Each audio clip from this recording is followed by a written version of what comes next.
ನಾವು ಹೇಮಂತ್ ಅವರು ಕೂಡ ಜಸ್ಟ್ ಕ್ಯೂರಿಯಸ್ಗೆ ಬಂದಿದ್ರು. ಅಂದರೆ I have seen him in many award ceremonies.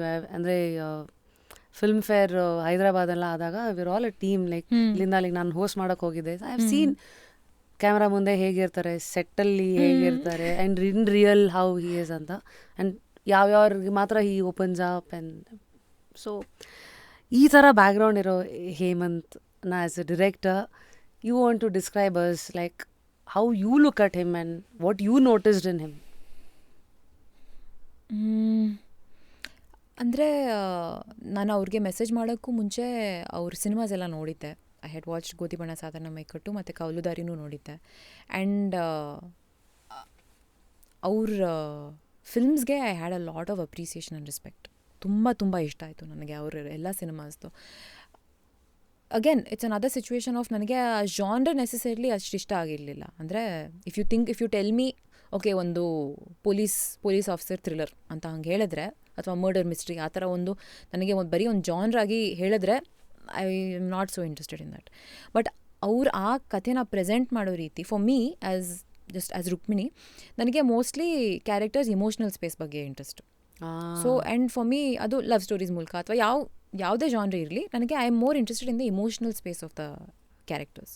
ಅದು ಹೆಂಗೆ ಚೇಂಜ್ ಆಗಬಹುದು, ಆ ಗ್ರಾಫ್ ಏನಿರುತ್ತೆ, ಸಿನಿಮಾ ಶುರು ಮಾಡಬೇಕಾದ್ರೆ ಎಲ್ಲಿರ್ತಾರೆ, ಕೊನೆಯಲ್ಲಿ ಅವ್ರು ಹೆಂಗೆ ಚೇಂಜ್ ಆಗಿದ್ದಾರೆ, what growth have they had, ಅದು ನಂಗೆ ತುಂಬ ಇಷ್ಟ ನೋಡೋಕ್ಕೂ ಆ್ಯಕ್ಟ್ ಮಾಡೋಕ್ಕೂ. ಆ್ಯಂಡ್ ಐ ಥಿಂಕ್ ಹೇಮಂತ್ ಅವ್ರ ಪ್ರತಿಯೊಂದು ಸಿನಿಮಾದಲ್ಲೂ ಜಾನ್ರ್ ಬೇರೆ ಬೇರೆದಾಗಿರ್ಬೋದು, ಬಟ್ ಆ ಗ್ರೋತು ಇದ್ದೇ ಇರುತ್ತೆ ಪ್ರತಿಯೊಂದು ಕ್ಯಾರೆಕ್ಟರ್ಗೂ. And when I say that I mean every character. You can appear for 4 minutes, but ಅದರಲ್ಲೂ ಒಂದು ಏನೋ ಲೇಯರ್ಸ್ ಇರುತ್ತೆ. That I respect a lot, because then ಆ್ಯಕ್ಟರ್ಸ್ಗೆ ಏನೋ ಒಂದು ಮಾಡೋಕ್ಕೆ ಸಿಗುತ್ತೆ ಅವಕಾಶ. You not just standing there. It's not like a filler type thing. So ನನಗೆ ಅದು ತುಂಬ ಇಷ್ಟ ಆಗಿತ್ತು. ಆ್ಯಂಡ್ ಸೊ ಅವ್ರನ್ನ ಮೀಟ್ ಮಾಡಬೇಕಾದ್ರೆ ನನಗೆ what they say, never meet your heroes because you might get disappointed or scared or ಆ ಥರ ಒಂದು ಭಯ ಇಟ್ಕೊಂಡು, ನರ್ವಸ್ನೆಸ್ ಇಟ್ಕೊಂಡು ಅವ್ರನ್ನ ಮೀಟ್ ಮಾಡೋಕ್ಕೆ ಹೋಗಿದ್ದೆ. ಆ್ಯಂಡ್ ಈ ಪುಟ್ all of that aside. Wow. They always say be with the right people.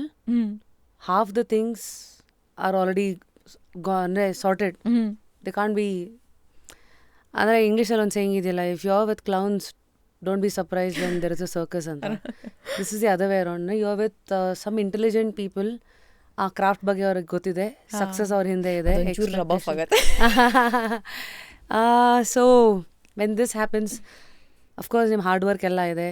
ಇಲ್ಲಿವರೆಗೂ I wouldn't say it like yours is a rapid journey.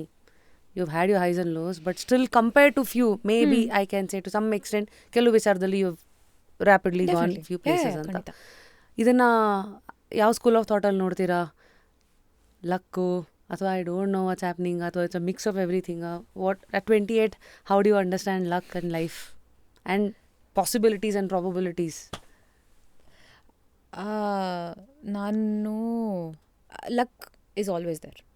That I will never not give credit to luck, because it is also possible that ನಾನು ಹೇಮಂತ್ ಅವ್ರಿಗೆ message ಹಾಕಾದ್ಮೇಲೆ ಅವ್ರು ಆ message ನೋಡಿರಲಿಲ್ಲ maybe, or ಅದಕ್ಕೆ respond ಮಾಡೋಕ್ಕೆ time ಇರಲಿಲ್ಲ, or maybe ಅವ್ರಿಗೆ ಇಂಟ್ರೆಸ್ಟು ಇರಲಿಲ್ಲ.